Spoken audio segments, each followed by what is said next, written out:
Elon Musk. Is he a visionary trying to save humanity, or a narcissistic bully leaving a trail of chaos in his wake?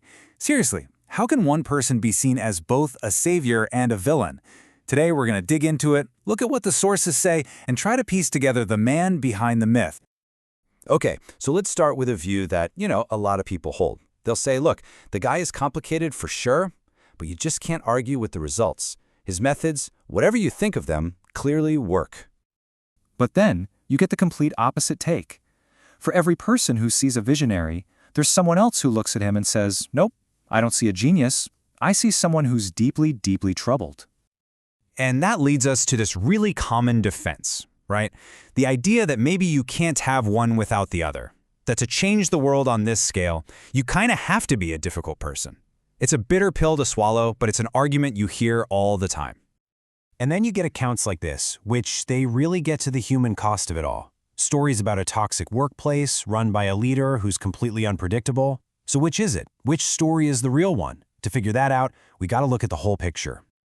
All right, so here's how we're going to break this all down. First, we'll tackle the paradox of his personality. Then we'll look at the empire he's actually built. After that, we'll weigh the genius against the tyranny, the human cost. We'll touch on the whole X factor with Twitter, and finally, we'll look ahead to his ultimate goals for all of us. Okay, first up, the Musk paradox. We're starting with this fundamental contradiction that seems to define the guy. A brain that's off the charts brilliant, but maybe an emotional intelligence that's not so much. Musk himself has actually given us a clue here. He revealed on Saturday Night Live, of all places, that he has Asperger's, and he described it like social cues just weren't obvious to him. He had to learn them, almost like a foreign language. It's one lens, at least, to see his sometimes, let's say, blunt way of interacting with people. And this slide, man, it just lays it all out, doesn't it? On one side, you've got this resume that's straight out of a sci-fi movie. PayPal, SpaceX, Tesla, Neuralink, just unreal. And on the other side, a life filled with public fights, family drama, and all kinds of controversy. It's a study in extremes. All right, let's move on. Let's talk about what he's actually built. Because love him or hate him, you can't deny the sheer scale of his accomplishments. I mean, just look at this timeline. It's one huge, risky bet after another.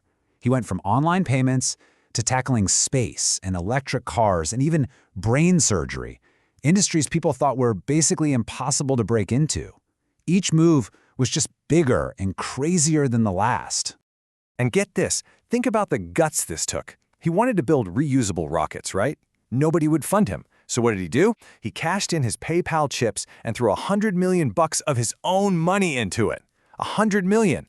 Everyone, and I mean everyone, thought he was just lighting money on fire. And this is the secret sauce, right? This is why the smartest people in the world want to work for him. The vision is never small. It's never just about making a better product. It's about making humanity a multiplanetary species. I mean, how do you say no to that? Okay, so he's built incredible things. But the big question is, how? How did he pull it off? And this is where the story gets really, really complicated. This is where we talk about the methods behind the magic. So, you talk to people who've worked for him, and you get these two totally different stories. One person will say, he's amazing, he's right there in the trenches with us, solving problems. But then another will say, he's a nightmare, a bully who just screams until he gets what he wants. And the crazy part? Both seem to be true. Yeah, there's even a name for it. They call it demon mode. It's this state where he's just completely obsessed, pushing everyone to their breaking point. The result? Insane turnover, people getting fired on the spot, and yeah, even stories about him screwing over his own family, like his brother Kimball. And then he bought Twitter.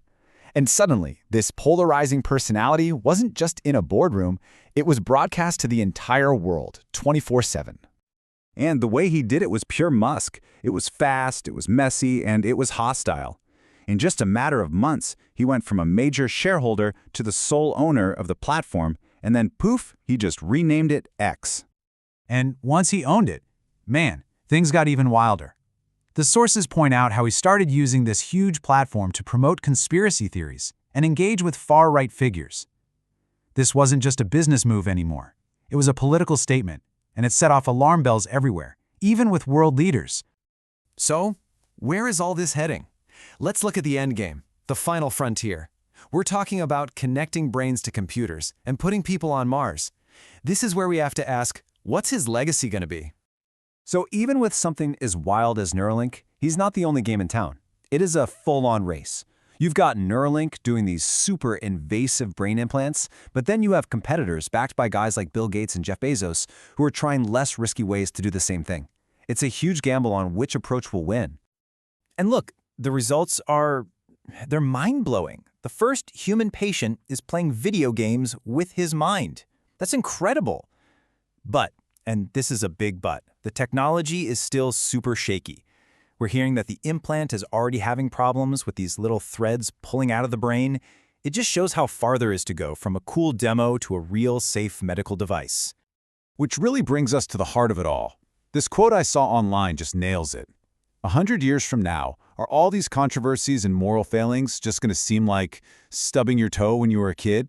A tiny blip in the grand scheme of things?